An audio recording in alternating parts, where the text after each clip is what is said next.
formado pela Universidade de Paris, Sorbonne, doutorado na USP, hoje professor na Universidade Federal de Juiz de Fora.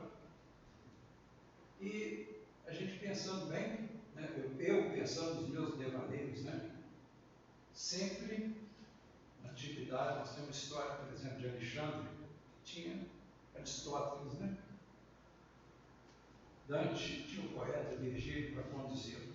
Eu tenho o privilégio de ter o professor Pedro como orientador do meu filho na tese de confiança grande. Né? E é com muita satisfação que eu trago, principalmente pelo tema que vai ser abordado hoje. Bem-vindo, professor. Obrigado, Eduardo.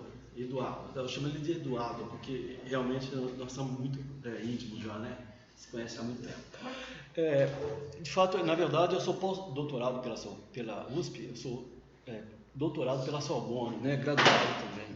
Mas pouco importa esses títulos aí, eu acho que importa realmente que a gente tem um momento aqui de meditação sobre um pensamento. Vocês cultivam um pensamento cristão, pelo que eu entendi, né? Agostinho é o pai do pensamento, não é qualquer coisa, do pensamento cristão. Ele não vem doutrinar ninguém, ele não tenta doutrinar ninguém. Com Agostinho, vocês vão ter o exercício da razão aplicada no cristianismo. Entendeu? É mais ou menos isso. Daí, para resumir um pouco, aí você tem essa imagem aí, né, da mãe, né? Vocês viram a imagem que o Eduardo, eu encontrei com o Eduardo, na verdade, colocou. Essa imagem aí, você vê a Mônica, né? Santa Mônica, se quiser chamar, mas tudo bem, né? Não vou tirar a santidade de ninguém nem colocar também, tá? Tô falando muito baixo, né? Desculpa aí, rapaz. Eu não consigo falar alto, isso é problema da França, a cultura francesa. Então, de fato, Agostinho, aqui nessa imagem que vocês estão vendo, vocês veem a Mônica apresentando Agostinho, né? Para quem que ela está apresentando? Por que ela está apresentando? É interessante que se você conta ali atrás, você vê 12, parece apóstolos. Mas, na verdade, a Idade Média compreendeu que Agostinho era tão inteligente que não se converteria ao cristianismo senão pela inteligência. Credo ut intelligam. Você que é professor de latim. Credo ut intelligam. Eu creio. Olha só. Credo ut intelligam. Eu creio para compreender. O ut em latim significa finalidade. Quer dizer, crença sem compreensão. Por isso que eu comecei com essa abertura, na verdade, com essa imagem, para homenagear e contemplar, na verdade, honrar o convite de vocês. Que vocês estão exatamente no caminho de Agostinho. Credo ut intelligam. Se quisesse ficar simplesmente no credo, não precisava ter feito esse instituto, tá bom? Então vocês capricharam no instituto, num lugar legal, que eu acho que tem gente inteligente pra caramba, né? Eu só olhando para vocês já percebo a inteligência. E aí é o credo ut intelligam. É gente que crê, mas a crença não fica na crença. Ut, a fim de, em latim, né? De intelligar, subjuntivo, para que eu compreenda. Então eu começo pela crença, mas eu tenho que, não posso ficar nela, senão eu viro pentecostal. Fico na crença. O cara falou, pronto, acabou. Agostinho não é isso, gente. Só que Agostinho é o primeiro grande ocidental. Não é qualquer um. Ele é o primeiro grande ocidental. Ele inventou a Europa. Por que ele inventou a Europa? Vou falar para vocês muito rapidamente. Escrevendo um livro que se chama As Confissões, que tem que ser lido não como obra de um teólogo, não como obra de um santinho, mas de um retórico. É isso que eu vou tentar fazer com vocês hoje aqui. Acabou minha introdução a captácio benevolente. Espero que vocês estejam conquistados. Vamos lá, então? Pois bem, né? Agostinho não é um pensamento sistemático. Eu coloquei lá como primeiro tema importante, eu tenho que controlar o tempo. Você controla o tempo, porque eu vou demorar. Eu sei que o pessoal quer 40 minutos, sabe?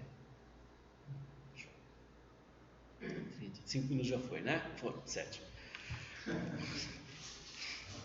Muito bem. Então, Agostinho não é um pensamento sistemático, não, viu?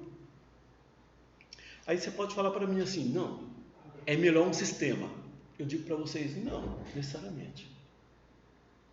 Porque um sistema aberto, ele dura mais que um sistema fechado. Então, Agostinho, para mim, é o primeiro grande pensamento, obviamente, né? Mas não é sistemático. Por que ele não é sistemático? Porque no fim da vida dele, ele escreveu uma retractaciones, tá? Retractatio. No fim da vida dele. Você imagina vocês hoje escrevendo vocês mesmo, né? Um fim da vida de vocês, falar assim, não, eu errei nisso. Foi o que ele fez, gente. Então, como é que vai tratar um cara desse dogmático? Esse é um cara filósofo. Se você não considera como filósofo, você não compreende que ele escreveu no fim da vida dele uma retratatio. E eu acho que cada um de nós aqui, eu, em primeiro lugar, eu teria que escrever uma retratatio de tudo aquilo que eu disse, tudo aquilo que eu fiz, do que eu sou, etc. Tá? Então, Agostinho é um convite, de fato, a se tornar filósofo. E até o fim da vida dele, porque a última obra dele é a Retractatio. Muito bem. Quem que é interlocutor de Agostinho? Isso aí é mais captácio de benevolência, eu vou passar bem rapidinho, tá? É Husserl, gente. Gênio judeu-alemão. É Heidegger, gênio alemão. É o que? É Rousseau, gênio francês. É Wittgenstein, sei lá, nasceu, né? Entre a Alemanha e a Áustria, né? Áustria. Tá bom. Então, ele tem interlocutor de um nível intelectual muito grande para a gente falar simplesmente Santo Agostinho e deixar de lado. Porque, olha só, se Husserl, Heidegger, Pascal é um gênio, gente. Ele bateu em matemática em Descartes. Todo mundo pode falar assim, é religioso, Pascal, né, etc. Não. Pascal, em matemática, ele bateu em Descartes. Deu uma aula de matemática para Descartes. Descartes ficou chateado, inclusive. O primeiro encontro dele foi meio triste. Tá bom, mas olha só, tá aí, eu estou diante de um cara, então, que tem que tomar cuidado, porque você pega Nietzsche, ele fala que o vulgar, eu coloquei embaixo lá, a última citação embaixo lá, né? O vulgar confunde o filósofo com o místico exaltado. O vulgar é o vulgar, tá bom? Então você escolhe o teu lugar. Quer ser vulgar? Confunda o filósofo com o místico exaltado. Pode passar. Essa segunda página aí é muito importante, porque ela prova a minha tese central de que, de fato, Agostinho é filósofo. Todo mundo quer ver como santo? Que queira. Pode até ser, entendeu? Não impede. Mas, calma aí. Antes de ser santo, ele foi um grande filósofo. A prova está aqui, gente. A Cidade de Deus, que é um livro tardio. Ele diz, foi Pitágoras e Samos, que, segundo dizem, criou a palavra filosofia. Antes dele, era costume chamar sábios. Está faltando um acento aí, Eduardo. Você colocou acento? Tem acento mesmo? Não tem. Sábios. Os homens que pareciam ter sobre os outros uma superioridade em vida, em saber sobre certos aspectos, né? Mas ele, interrogado sobre sua profissão, se declarou filósofo. Pronto, tá aí. Agostinho assumindo Pitágoras. Se declarou filósofo. Não um sábio, mas sim um amante da sabedoria. Aí, antes de continuar, eu queria dizer para vocês que amantes, quando eu digo amante, né, obviamente todo mundo fica atento, né, fala assim, amante, tem amante, né? Amante é bom pra caramba. Não, amante significa fraqueza. Se eu amo, é porque eu não possuo, ou a impossibilidade de possuir, ou impossibilidade de possessão que seja constante. Então eu quero permanecer. Então, amar significa desejo de permanência de algo que é estável. Então, se Agostinho se autodeclarou como Pitágoras, amante da filosofia, é porque ele se considera como incapaz de apreendê-la como objeto. Quando eu digo a minha mulher, acabou o amor, na verdade. Ela é minha. Entenderam? Não funciona. O amor necessita privação. Vamos lá.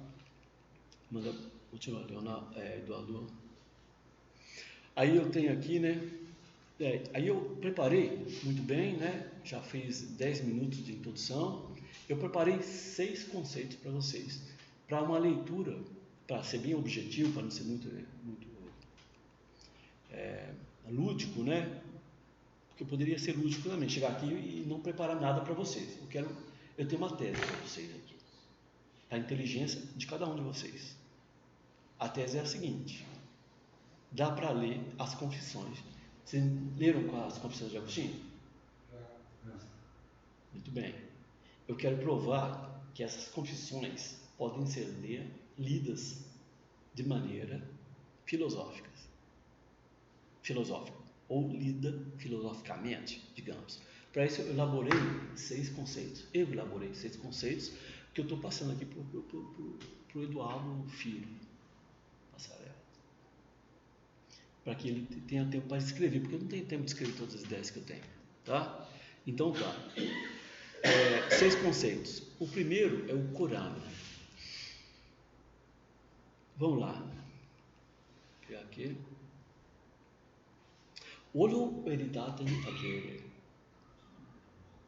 qui fact eam, venit ad lucem. Olo facere, um code meu, corem te in te confessione. E, importante foi a linha aí, né? In stilo, aute mei corem multis testibus. Tá aí. Olo veritatem facere. Olha que interessante. Olo, eu quero. Veritatem, a verdade. Fazer. Ai, Agostinho é diferente dos outros mesmo, né? Tinha um quê de diferente esse cara aí. Você quer aprender a verdade? Agostinho, não, ele quer aprender a fazer a verdade. Olo veritatem facere. Olo veritatem, né? A veritatem é importante, né? O professor de latim é um objeto direto, né? Então é um acusativo, né? Olo veritatem facere. Eu quero fazer a verdade. Qui aquele facit eam, aquele que a faz. Eam é a, praticamente. Venit ad lucem. Why? Então, fazer a verdade significa se apresentar à luz. Em que sentido isso significa? Porque a verdade não significa mais apreensão como no grego. Significa fazer, primeiramente. A retórica, né, professor da advocacia? Eu tenho que fazer a verdade, eu construo a verdade, eu produzo a verdade pela fala. E eu falando, eu apareço, obviamente, entendeu? Eu não me escondo mais, aparece a luz. Aí você fala assim, aparece a luz para mim ou para os outros? Entendeu? Me exponho. Fazer a verdade significa paresia.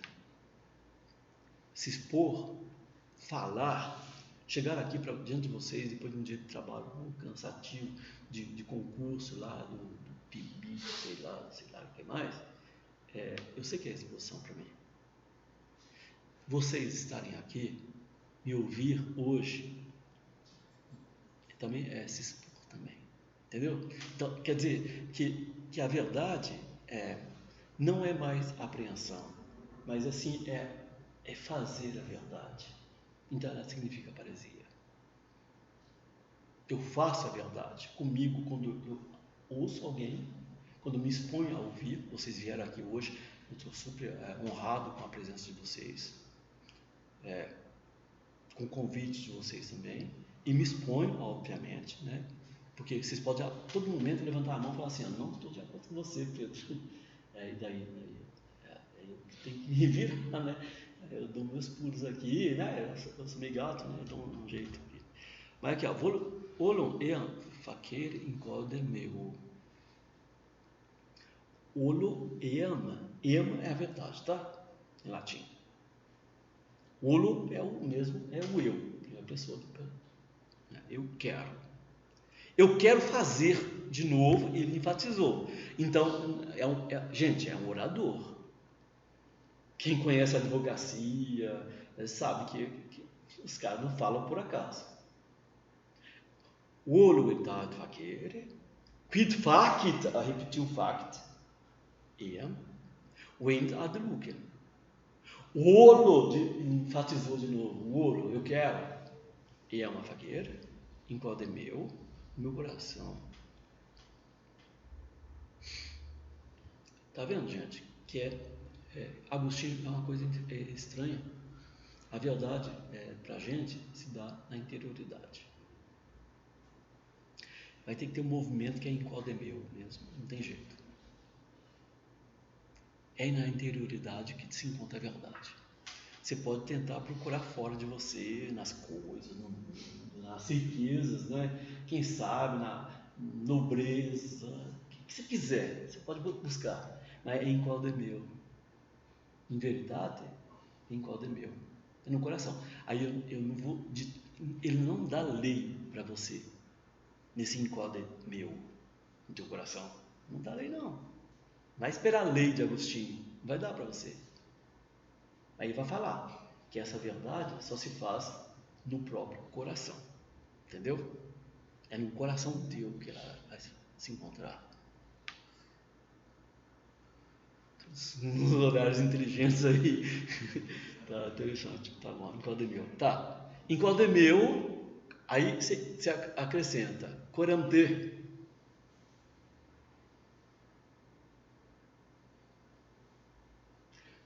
Enquadro meu. Cor diz, é coração, né?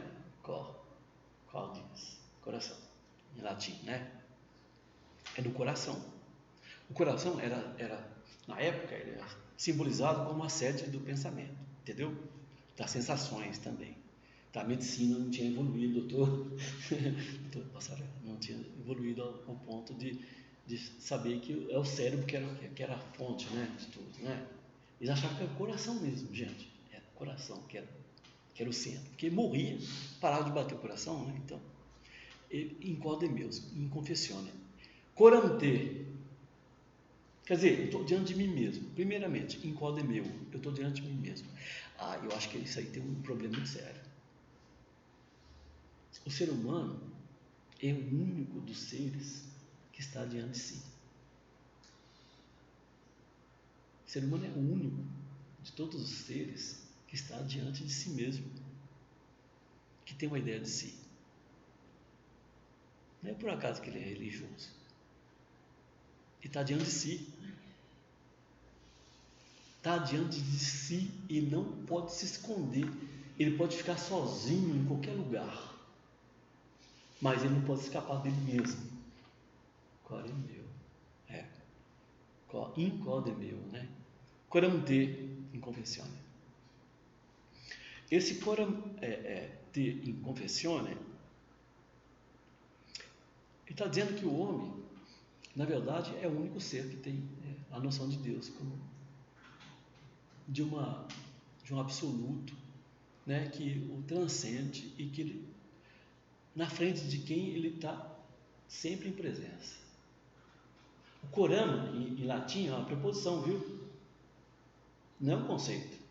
Significa em presença de. Então, coram me, o homem é um ser consciente, ele não deixa nunca de ser consciente. Esse é um problema, não digo que seja uma vantagem do ser humano, não, viu? Porque eu vejo os pássaros que eu alimento, que não têm consciência de estar diante deles mesmos, eles são muito mais felizes que eu. Mas isso a gente tem que reconhecer como sendo uma característica humana, não tem como escapar disso. E que olha aqui, o coramê, né, em cordemeu, de repente torna-se consciência de Deus. Eu não vou tentar acabar completamente em 40 minutos a minha palestra, que seria estragar, na verdade. Compreenderam? Não vou acelerar, vou continuar a meditar, tá bom? Com vocês. Então, corante. Então, eu estou diante de você, de Deus, na verdade. Esse T aqui é um T maiúsculo. In confessione. Tá vendo? É porque o pensar é falar consigo mesmo. É interessante, a gente nunca se cala. O ser humano é um ser estranho, né? Aqui que nos estranha, digamos. Não é estranho, que nos estranha, que é diferente. Ele fala o tempo inteiro. Ele fala com os outros. Né? E ele fala diante de si mesmo. E ele fala o tempo inteiro. E de repente ele começa, esse estar diante de si, torna-se estar diante de Deus, estar diante de T. O T dele aqui é maiúsculo, tá? Diante de Deus. Instilo. Estilo, na verdade, é pena, viu? Em latim, tá? É pena, caneta seria hoje. Acho que deu. Estilo em francês é caneta, né? Estilo, isso aí mesmo. Faz tempo que eu não falo francês. Estilo, tá vendo? Estilo é caneta, tá? Mas é uma pena também, tá? Quer dizer que eu acho que isso aqui tem. Se eu falar para mim assim, passa para isso aí rápido, Pedro, fala, como se eu escrever não fosse algo importante. Conversei com o doutor aqui, que falou para mim, não, estamos escrevendo um livro aqui, tentando publicar, tentando escrever, imprimir, etc. Assim, entendeu? Estilo. A confessione não se faz simplesmente em ter, ela se faz também em público. Tem que escrever, cara. Tá? Isso eu acho que é importante. Autem meum coram multitestivus. Multistestivus.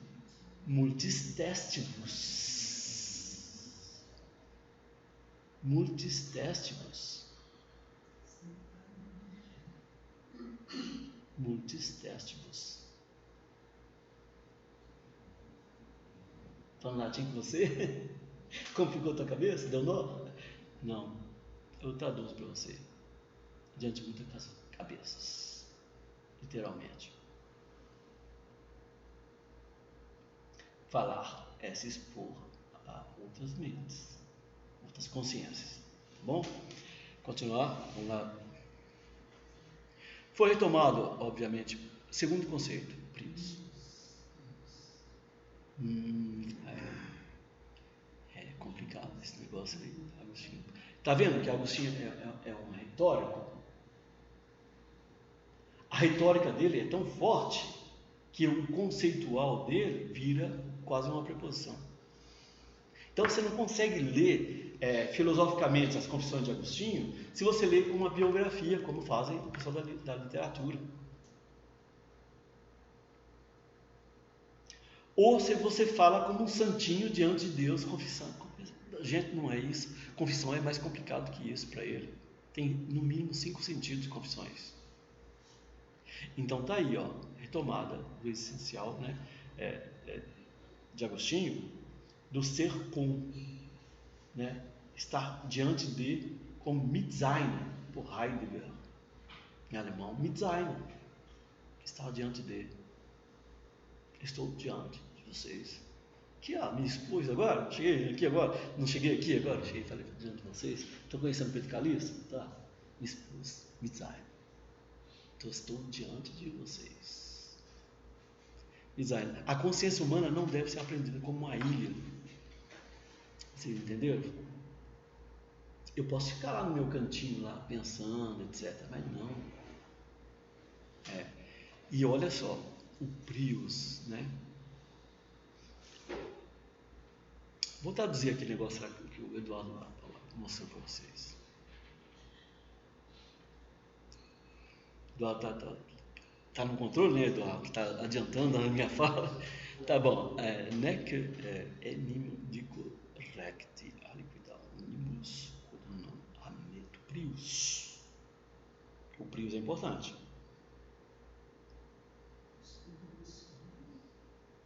Neque enim dico recti aliquid omnibus. Neque, eu repito porque é importante, tá, gente? Neque enim dico recti aliquid. E eu falo com um sotaque bem latino da época dele. Aliquid omnibus. Non ame tu prius audieris. Vamos começar com essa ideia de prius aí, por favor. Coloquei em maiúsculo aí, né, em garrafais, né, como se diz bem para quem é mais velho que nem eu, né, sabe como a gente sabe falar garrafais, tá certo. Prius. Na verdade, o ser humano é um ser atrasado.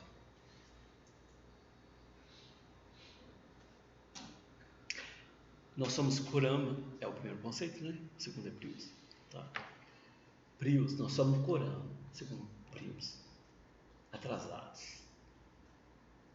Eu não digo nada que seja verdadeiro que não seja dito por ele antes de mim. Literalmente é isso. Nec enim dic recte aliquid omnibus. Ou eu levo isso aqui, ou eu deixo correr, entendeu? Ou eu levo a sério. Só que eu estou diante de um gênio que chamaram de santo depois, mas primeiramente eu considero como um gênio filosófico. Então eu levo a sério. É o meu jeitão, tá? Vocês vão compreender pouco a pouco. Nec enim dico recti aliquid omnibus quod non ametu prius audires. Eu não digo nada de verdade para mim mesmo que você não tenha dito, não tenha ouvido por mim. Ami prius te audires. Que você não tenha ouvido por mim. Tu é Deus. Vocês compreenderam aqui? O que está dizendo para a gente? Está dizendo que a verdade não é relativa. Você quer entrar no relativismo da verdade, que é muito comum, né? Muito prático? Você pode chegar. Agostinho disse que não. Porque se é verdade para mim, é verdade para você. Se é verdade hoje para mim, é verdade amanhã para mim também. Se for verdade hoje para mim e falso amanhã, é falso para mim hoje. Se é verdade que o mundo vai acabar e que o mundo acabe, é verdade que o mundo vai acabar. Verdade absoluta. Nec enim recte aliquid omnibus quod non ametu prius audires. Aut etiam, né? Vamos continuar aqui, né? Tu aliquid tale audis a me, quando não mihitu prius dixeris. É mais complicado ainda. Quer dizer que eu não ouvi nada de verdade. Se é verdade, eu não tenho possessão dela. Se é verdade, uma palavrinha que você sai da tua boca, cara, ela não é possessão, não é tua mais. Você não produz verdade. Você não é autor dela. Porque a verdade transcende a temporalidade. É forte, né? Eu estou apresentando para vocês o cara aqui, né? Então, aquilo que eu digo, né? O segundo conceito, estou aqui 25 minutos do tempo, de fato o homem é um ser atrasado. Eu também estou atrasado na minha conferencinha aqui, mas o homem é um ser atrasado, você entendeu? Ele chega sempre depois de si mesmo. Vamos continuar então?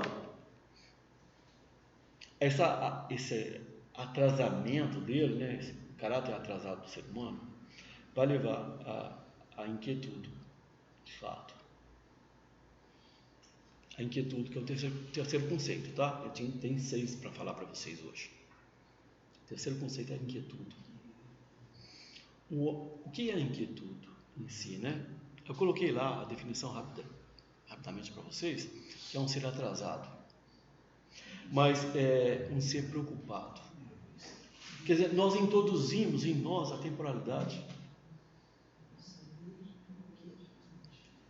Olha que complicação que é o ser humano, não é ser qualquer coisa. Pode falar comigo, se quiser discutir, levanta a mão.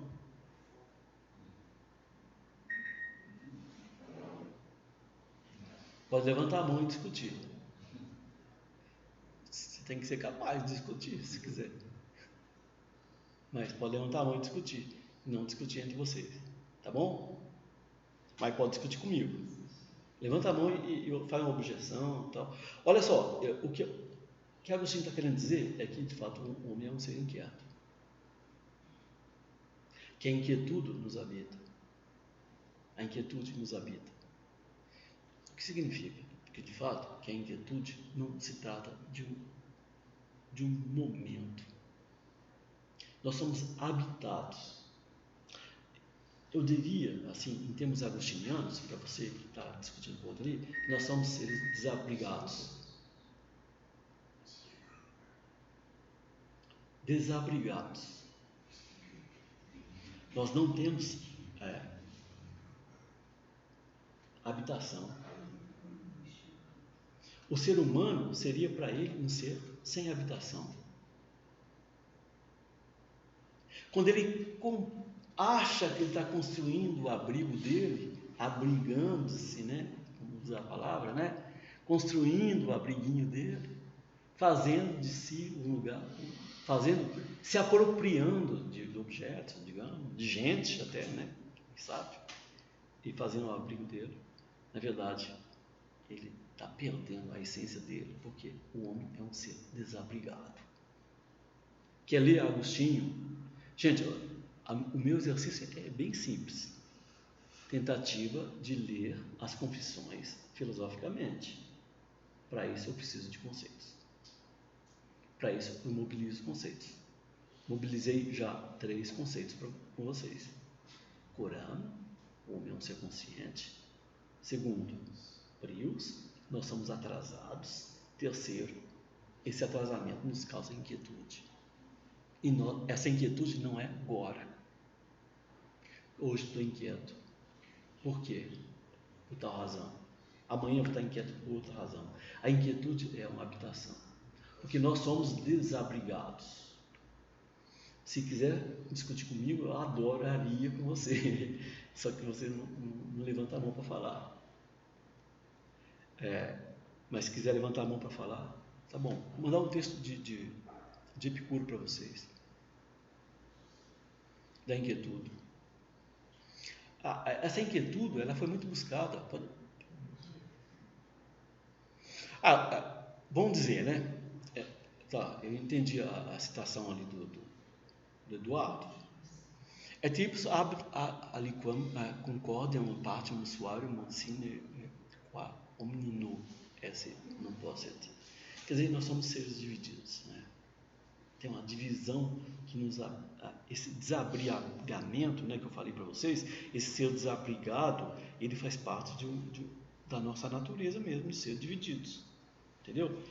Tenta uma unificação, né? Unificar uma família, unificar uma pátria, unificar uma cidade, vamos tentar unificar tudo isso, tá? Mas assim, se nós tentamos unificar, por quê? Qual é o fundamento da tentativa de unificação, senão o fato de nós não sermos unificados? Então, toda tentativa de unificação é uma prova tangente do fato de nós não sermos unificados.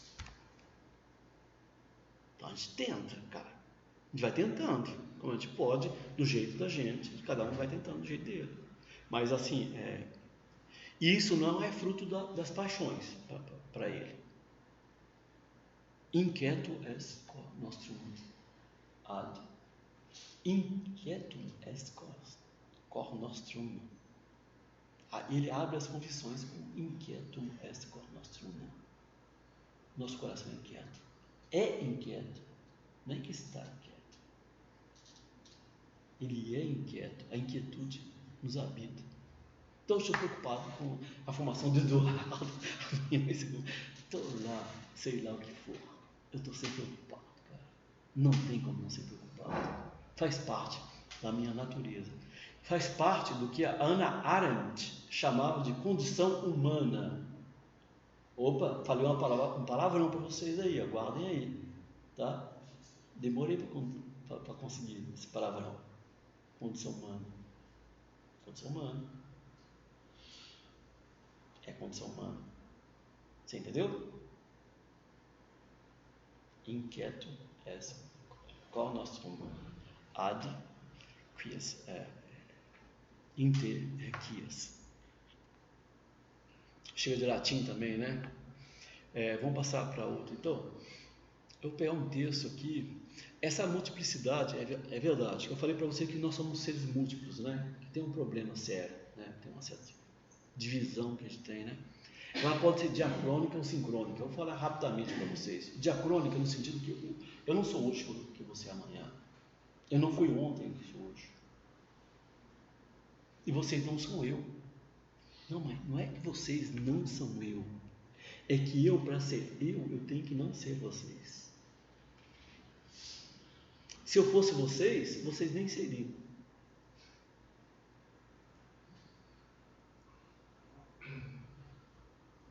O que significa que a diferença, vai me desculpar, a diferença, ela não é um acidente.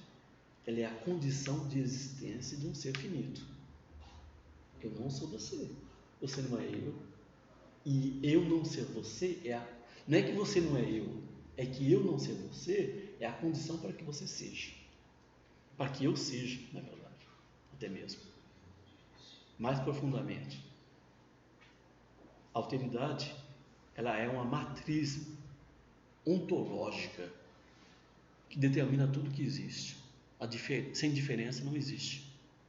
Não há ser. Não há ente. A diferença é o que faz com que as coisas sejam. Então, ser diferente não é o outro que é diferente de você. É você que integrou o não ser, a saber, a diferença, a alteridade, como condição para que você seja você. Porque se você for o mesmo que o outro, você nunca será você. Estabilidade. Eu vou passar isso aqui. Aí eu peguei, olha só, eu tenho um texto aqui que eu acho que é muito importante que eu apresentasse para vocês. Eu estou controlando meu tempo aqui. Eu vou falar 50 minutos, né? Tá bom? 50, tá. Habitue-se a pensar que a morte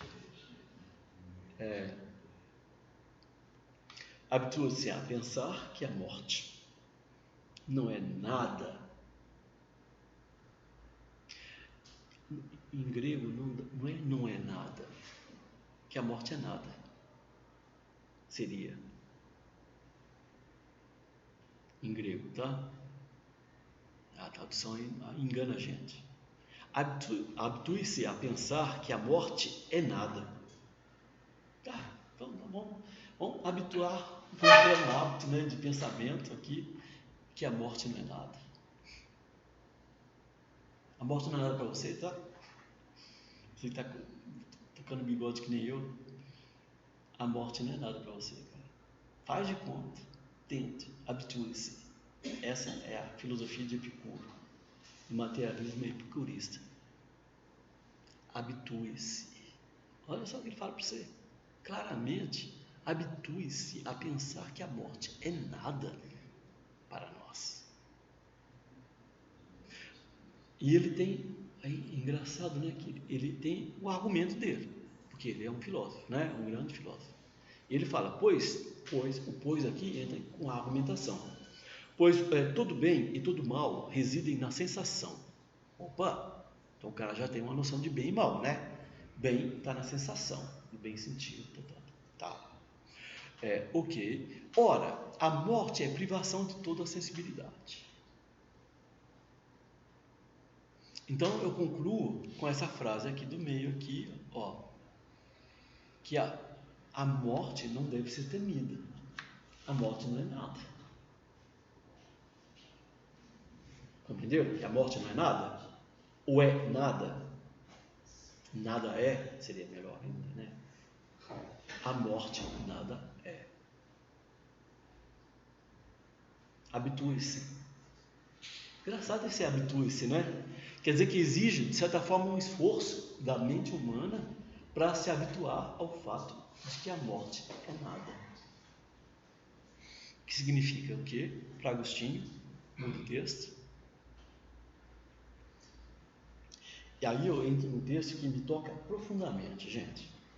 Eu vou compartilhar com vocês. Eu não gosto de ler esse texto, mas eu acho que ele é tão profundo que ele merece atenção. Deixa vocês lerem, depois eu vou ler. Vocês tomam água. Leiam esse texto aí. Depois da minha explicação sobre o que é a morte não é nada para Epicuro. Significa, para Epicuro é uma contradição. Se eu sou, a morte não é, né? Que eu existo.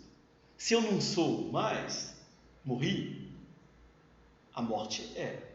Então não há coincidência entre eu e a morte.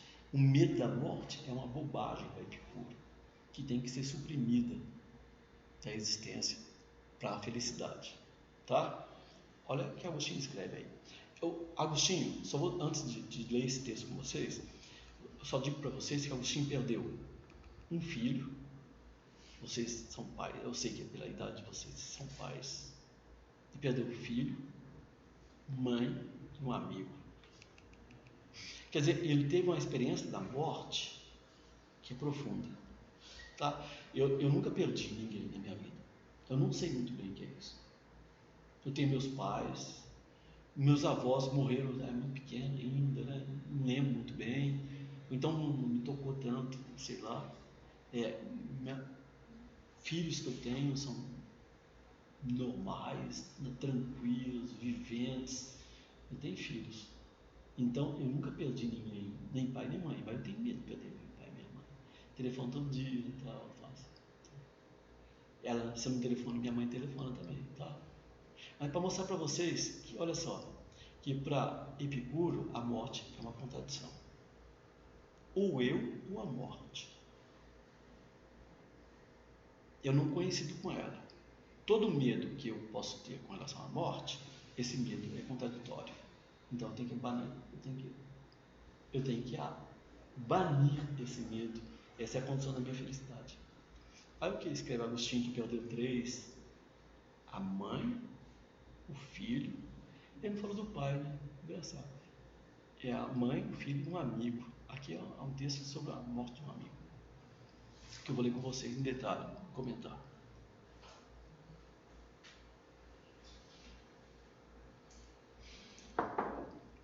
A dor que eu senti entenebrou meu coração. Tudo que eu via era morte.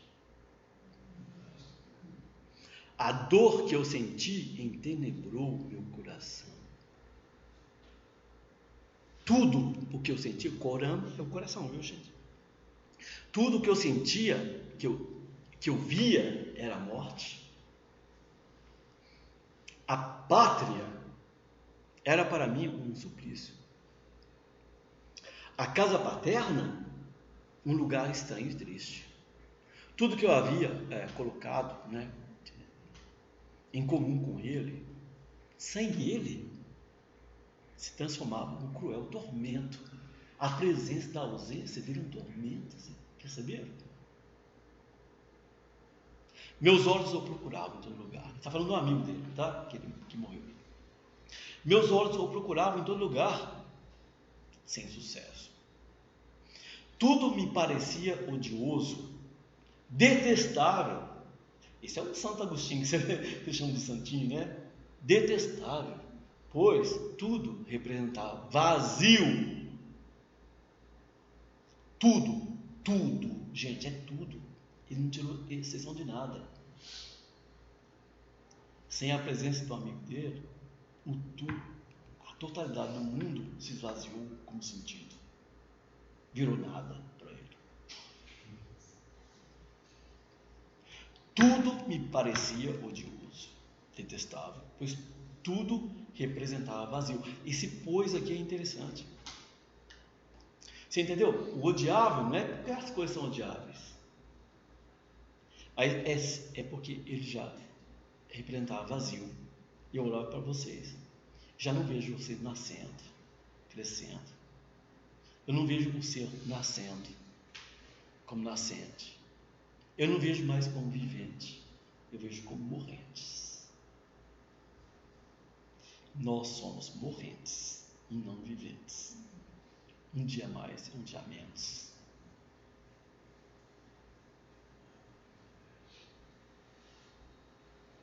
Um dia a mais, um ano a mais, um mês a mais, um mês a menos, um dia a menos, um minuto a menos.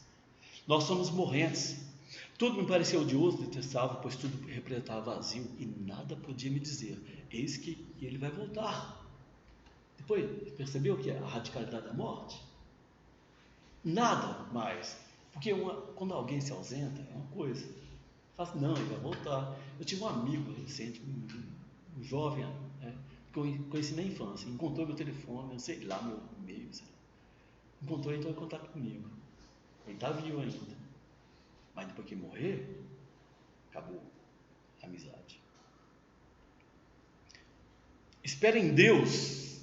Olha essa passagem do santo, do bispo de Hipona, que teve um filho, obviamente. Só para vocês lembrarem, né? Para não esquecerem disso. O bispo de Hipona tem um filho, viu, gente? Chamado Deodato. Olha, o bispo de Hipona, ele diz assim: espera em Deus. A mente, ela não obedecia. E com razão, ele enfatiza. Ele é terrível, né? O Agostinho aqui, né? E com razão, porque ele podia falar assim: a mente não obedece, que está da mente, está muito. Não, é com razão. Por quê? Pois era melhor e bem mais real o amigo que eu amava, tanto que perdi, né? Que esse fantasma no qual o meu fantasma, o que é o fantasma para ele aqui? Que obrigava, esse fantasma no qual eu me obrigava a colocar a minha esperança.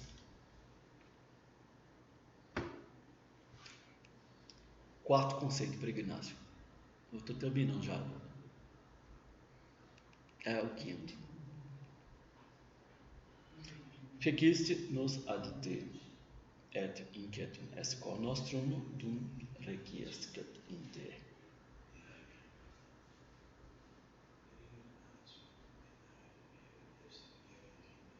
Fecistimus ad te. Quer dizer, Agostinho propõe, depois dessa enfatização de que a nossa vida, de fato, nós somos diante de nós mesmos, nós somos ser diferentes, nós somos ser diante dos outros, nós somos ser que, né, ele de repente ele introduz a ideia de ele decide contra o epicurismo, de uma morte, né? Falar assim, não, vamos entrar em acordo com essa vida aqui, tentar viver como se nós fôssemos eternos. Agostinho fala, não, um amigo meu morreu, e um amigo meu morreu, a morte do meu amigo me lembrou a minha mortalidade. Eu não tenho como mais, você entendeu? Não dá como eu fingi. Quer fingimento? Gosta de fingimento? Que finge? Agostinho não é fingido, não sabe fingir.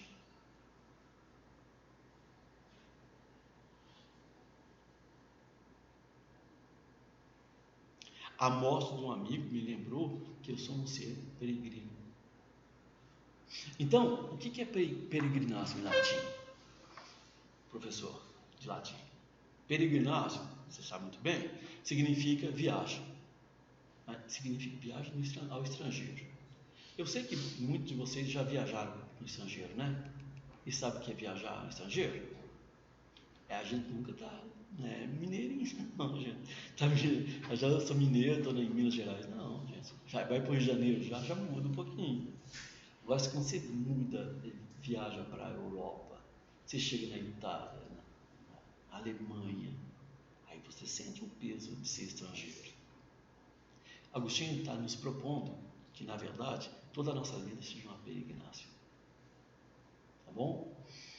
E eu acho que vou parar por aqui, porque eu tenho eu teria uma outra passagem, que é quase um outro capítulo, que entra no conceito de amor de Agostinho, mas que demorei muito tempo e eu não quero atropelar nada, tá bom? Aí eu faço o seguinte, eu fico um tempo, em vez de aprofundar mais, eu teria que desenvolver com vocês a ideia de homo viator, né? O ser humano é viajante, né? Essa ideia provavelmente que acho que move um pouco o centro de vocês, né? Porque senão não teria sentido ser religioso isso aqui, né? Ter uma fundação religiosa. É porque vocês se vejam como viajante. Esse não é o lugar de vocês, na verdade. Aqui. Vocês não vêm aqui como casa de vocês. Isso aqui é passageiro. Nós somos passageiros. Tá bom? Nós vivemos como seres que estão em passagem. Eu acho que é o fundamento do pensamento de Agostinho. Aí eu entrei nos 5 conceitos somente. No 6º conceito, que é o amor, eu vou deixar, quem sabe uma outra vez, se quiserem me ouvir. Tá bom? Vou parar por aqui que eu não quero exagerar no tempo.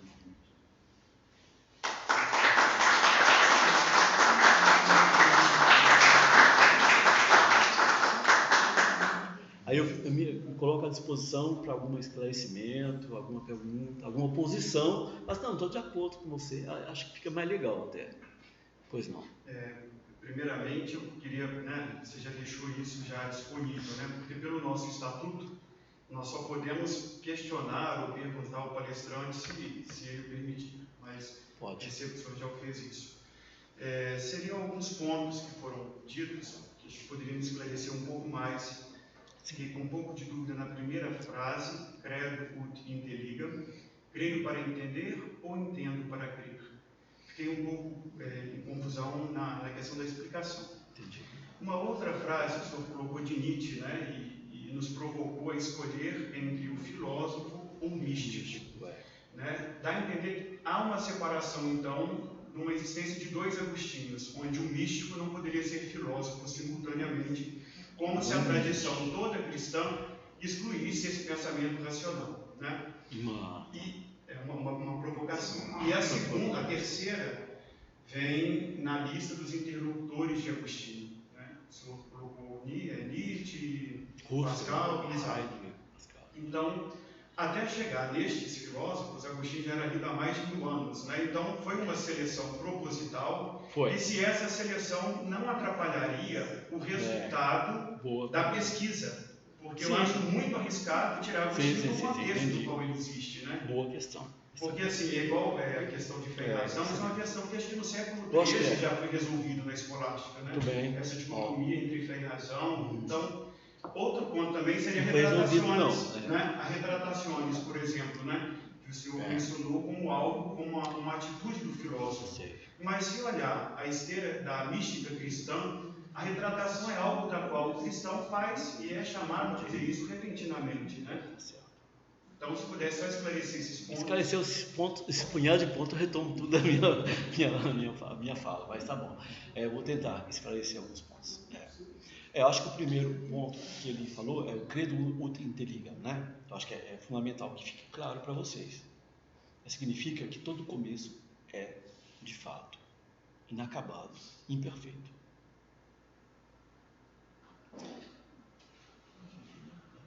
É imperfeito, gente. O começo é imperfeito. Então, se você começa crendo... vou dar um exemplo para vocês. Vou pegar um exemplo bem concreto para ficar claro esse negócio aqui. Imagina que a tua mulher ou teu marido te fala assim, eu te amo. Você acredita? Credo. Eu te liga. Mas vai ser o gesto deles ou dela, né, depois, que vai provar que de fato ela te ama ou te ama. Entenderam? Que não funciona, você não começa com o interliga. Então, todo começo aqui é fundamental para vocês. Eu acho que é isso que é a pergunta dele. Todo começo é imperfeito. É com o tempo que as coisas se revelam. A verdade se revela com o tempo. Porque ele tem a crítica dele, foi boa. Porque eu citei muito... ele teve uma frase que foi mal posta. Falar que não, a relação fé e verdade foi resolvida, não foi resolvida. Poxa, o Brasil é patente quanto a isso, né? É o que se fala em igrejas pentecostais, né? Sobre o que Deus disse, profecias, pastores que falam que isso vai acontecer, você entendeu? Não, credo ut inteligam. Então, eu acho que não está resolvido esse negócio aí. Foi resolvido na Idade Média. É um problema nosso. Por isso Agostinho é atual. Porque está cheio de pastor falando o que Deus quer. O que Deus quer que você faça. Tá bom? E Agostinho pede isso com o credo ut inteligam. Acredito, creio a fim de compreender e não para ficar na crença. Então, a crença é finalizada. Tá? Isso aí não é um problema resolvido, não.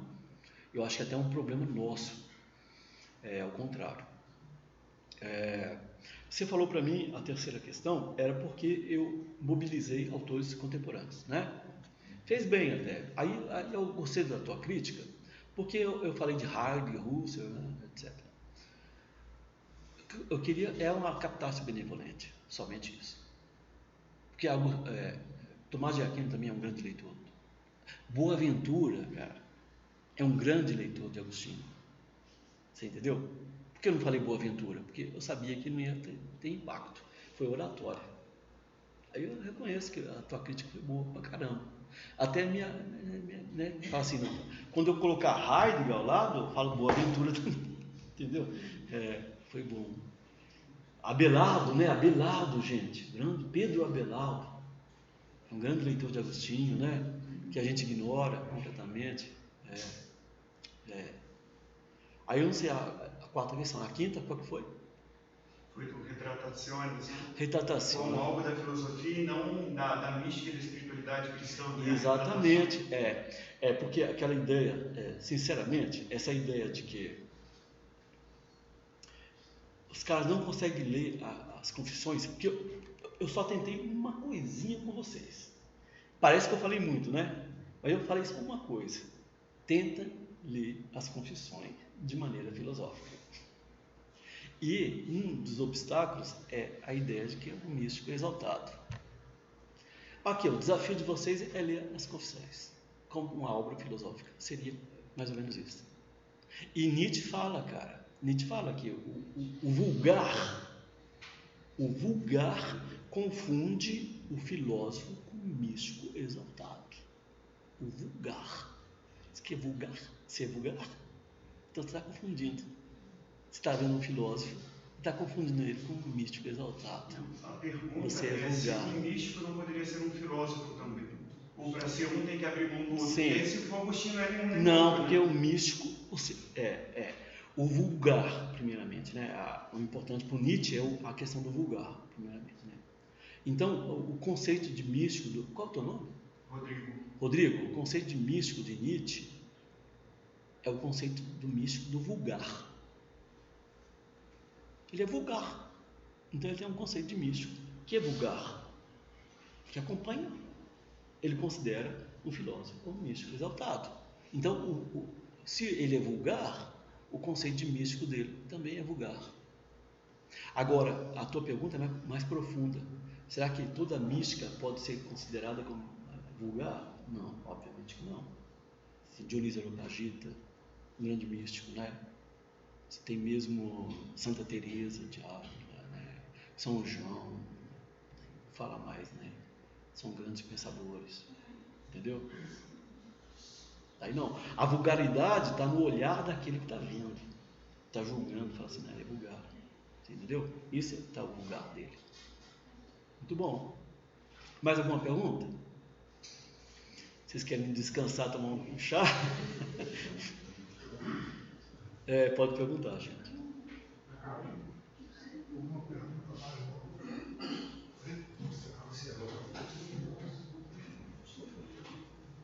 Gostaria de agradecer a sua palestra. Eu agradeço a tua recepção. Estamos aí de portas abertas para a sua presença. Muito obrigado. Muito obrigado. Muito obrigado.